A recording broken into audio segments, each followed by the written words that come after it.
పురస్కారాలు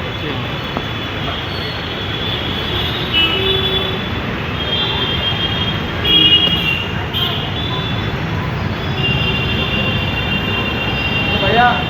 ओ भैया गाड़ी निकालना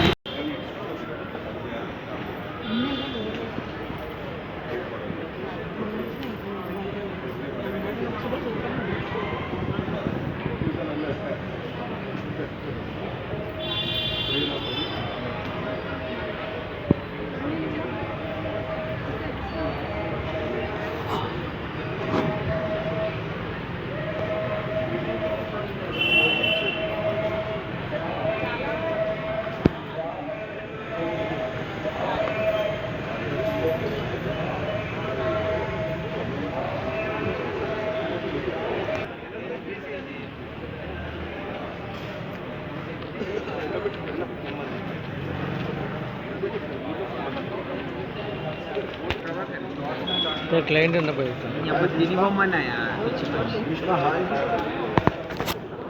చేసుకోవచ్చు అందరి పనులు. అందరికీ నమస్కారం. ఈరోజు ఎంతో శుభదినం. స్వర్గీయ శ్రీమతి సంగం లక్ష్మీబాయి అమ్మగారి 115వ జయంతిని పురస్కరించుకొని తెలంగాణ స్వాభిమాన్ పరిషత్ ఆధ్వర్యంలో, అదేవిధంగా మన ఆలోచన సాధన సమితి ఆధ్వర్యంలో ఇక్కడ అయ్యసదన్ ప్రాంతంలో అమ్మగారి సంగం లక్ష్మీబాయి అమ్మగారి జయంతి ఉత్సవాలు ఘనంగా జరుపుకోవడం నిజంగా అందరం సంతోషంగా భావిస్తున్నాం. మొదటి తరం మహిళా నాయకురాలు, స్వాతంత్ర సమరయోధులు, అదేవిధంగా 3 సార్లు లోక్సభకు ఎన్నికైన పార్లమెంట్ సభ్యురాలు, విద్యాశాఖ ఉపమంత్రిగా సేవలందించి బడుగు బలహీన నిరాశ్రయులైన పేద వర్గాలకు, ప్రత్యేకించి ఆడపిల్లలకు ఇందిరా సేవా సదనాన్ని ఏర్పాటు చేసి హక్కును చేర్చుకొని వారికి విద్యా బుద్ధులు నేర్పడానికి ఇక్కడ NH గుప్తా స్కూల్ను ఏర్పాటు చేసి సైదాబాద్ చుట్టుపక్కల ప్రాంత ప్రజలందరికీ కూడా ఒక 6-7 దశాబ్దాల క్రితం, సుమారుగా 60-70 సంవత్సరాల క్రితమే ఆమె ఎంతో దూరదృష్టితోటి దార్శనికత ఉండి పిల్లలకు ప్రత్యేకించి విద్యను అందిస్తే వారికి ఇంకెటువంటి ఆటంకం సమాజంలో ఉండదని, సమసమాజ నిర్మాణానికి విద్యను అందించాలన్న సదుద్దేశంతో, దూరదృష్టితో సంగం లక్ష్మీబాయి అమ్మగారు NH గుప్తా స్కూల్ ఏర్పాటు చేయడం, ఈ చుట్టుపక్కల ప్రాంతాల పిల్లలకు విద్యను అందించడం, తద్వారా సమాజానికి వేలాది మంది ప్రయోజకులను అందించడం నిజంగా ఆమె చేసిన సేవలు చిరస్మరణీయం. మా సైదాబాద్ ప్రాంత ప్రజలకే అది గర్వకారణం. అటువంటి సంగం లక్ష్మీబాయి అమ్మగారిని కనుమరుగు కాకుండా ఆమె పేరును ఈరోజు తెలంగాణ స్వాభిమాన్ పరిషత్ ప్రభుత్వంతో ఇప్పుడు సైదాబాద్ ప్రాంతంలో నిర్మిస్తున్న స్టీల్ బ్రిడ్జ్కు, మన మలక్పేట్ ఫైర్ స్టేషన్ నుంచి మొదలుకొని సంతోష్ నగర్ వరకు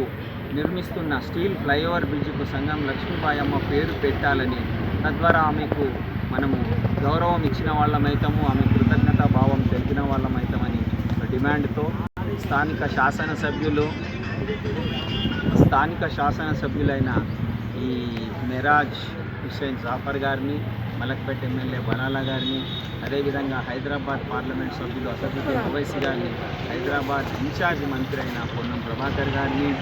హైదరాబాద్ GHMC మున్సిపల్ కమిషనర్ అయిన కన్నన్ గారిని, మా ప్రాంత జోనల్ కమిషనర్ సత్యనారాయణ గారిని అందరినీ కూడా కలిసి మేము వినతి పత్రం ఇవ్వడం, సైదాబాద్ ప్రాంత ప్రజలే కాదు యావత్ తెలంగాణ ప్రజలందరి ఆకాంక్షను నెరవేర్చాలని ప్రభుత్వాన్ని మరొకసారి కోరుతూ, సంగం లక్ష్మీబాయి అమ్మ కేవలం ఒక కులానికో, మతానికో, వర్గానికో ఆమెను పరిమితం చేయొద్దని మరొకసారి నేను మనవి చేస్తూ, అలాంటి వారిని తెలంగాణ ప్రాంతానికే అమ్మ మరొక సావిత్రిబాయి పూలేగా ఆమెను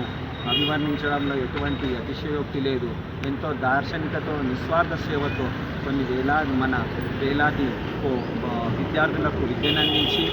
తన సొంత భూములైన ఎకరాల భూములు, కొన్ని కోట్ల విలువ చేసే భూములన్నీ కూడా నిస్వార్థంగా సమాజానికి దారాదత్తం చేసి తద్వారా సమసమాజ నిర్మాణానికి కృషి చేసిన సంగం లక్ష్మీబాయి అమ్మగారిని మనము ఎప్పటికి కూడా ఆమె సేవలు మరవకుండా ఆమె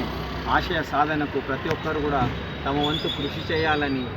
అందరం కూడా తమ వంతు సేవను అందించాలని, నిజంగా ఆమె ఆశయ సాధననే నిజమైన ఆమెకు ఇవ్వాలని ఈ కార్యక్రమంలో జయంతి ఉత్సవం 115వ జయంతి ఉత్సవంలో పాల్గొన్న ప్రతి ఒక్కరికి కూడా పేరు పేరున హృదయపూర్వక ధన్యవాదాలు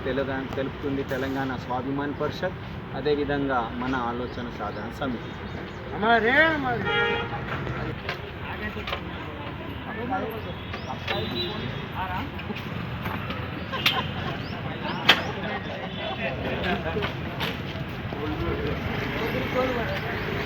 మధ్య